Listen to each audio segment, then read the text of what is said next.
Daniel 5.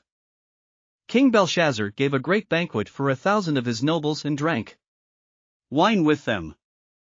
While Belshazzar was drinking his wine, he gave orders to bring in the gold and silver goblets that Nebuchadnezzar his father had taken from the temple in Jerusalem, so that the king and his nobles, his wives and his concubines might drink from them. So they brought in the gold goblets that had been taken from the temple of God in Jerusalem, and the king and his nobles, his wives and his concubines drank from them. As they drank the wine, they praised the gods of gold and silver, of bronze, iron, wood and stone. Suddenly the fingers of a human hand appeared and wrote on the plaster of the wall near the lampstand in the royal palace. The king watched the hand as it wrote. His face turned pale and he was so frightened that his legs became weak and his knees were knocking. The king summoned the enchanters, astrologers, and diviners. Then he said to these wise men of Babylon, whoever reads this writing and tells me what it means will be clothed in purple and have a gold chain placed around his neck. And he will be made the third highest ruler in the kingdom. Then all the king's wise men came in, but they could not read the writing or tell the king what it meant. So King Belshazzar became even more terrified. And his face grew more pale. His nobles were baffled. The queen, hearing the voices of the king and his nobles, came into the banquet hall. "May the king live forever," she said. "Don't be alarmed. Don't look so pale. There is a man in your kingdom who has the spirit of the holy gods in him. In the time of your father he was found to have insight and intelligence and wisdom like that of the gods. Your father, King Nebuchadnezzar, appointed him chief of the magicians, enchanters, astrologers, and diviners.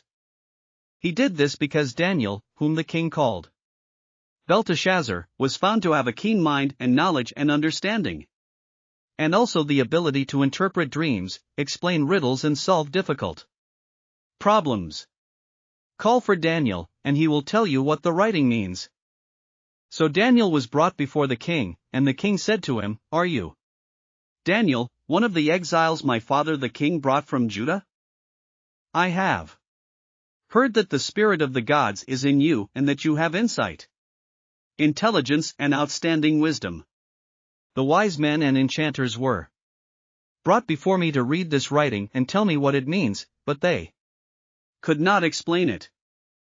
Now I have heard that you are able to give interpretations and to solve difficult problems. If you can read this writing and tell me what it means, you will be clothed in purple and have a gold chain placed around your neck, and you will be made the third highest ruler in the kingdom. Then Daniel answered the king, "You may keep your gifts for yourself and give your rewards to someone else. Nevertheless, I will read the writing for the king and tell him what it means. Your Majesty, the Most High God gave your father Nebuchadnezzar sovereignty and greatness and glory and splendor.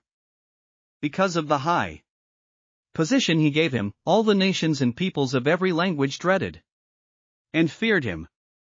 Those the king wanted to put to death, he put to death; those he wanted to spare, he spared; those he wanted to promote, he promoted, and those he wanted to humble, he humbled. But when his heart became arrogant and hardened with pride, he was deposed from his royal throne and stripped of his glory. He was driven away from people and given the mind of an animal. He lived with the wild donkeys and ate grass like the ox, and his body was drenched with the dew of heaven, until he acknowledged that the Most High God is sovereign over all kingdoms on earth and sets over them anyone he wishes. But you, Belshazzar, his son, have not humbled yourself, though you knew all this.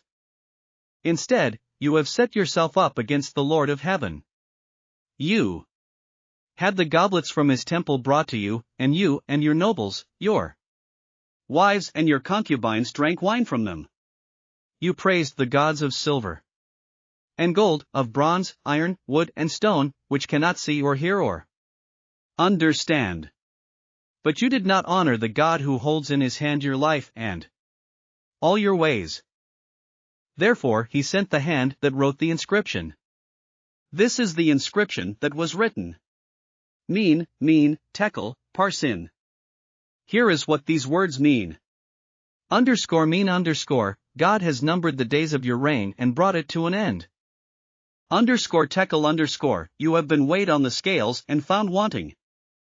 Perez, your kingdom is divided and given to the Medes and Persians. Then at Belshazzar's command, Daniel was clothed in purple, a gold chain was placed around his neck, and he was proclaimed the third highest ruler in the kingdom. That very night Belshazzar, king of the Babylonians, was slain. And Darius the Mede took over the kingdom, at the age of 62.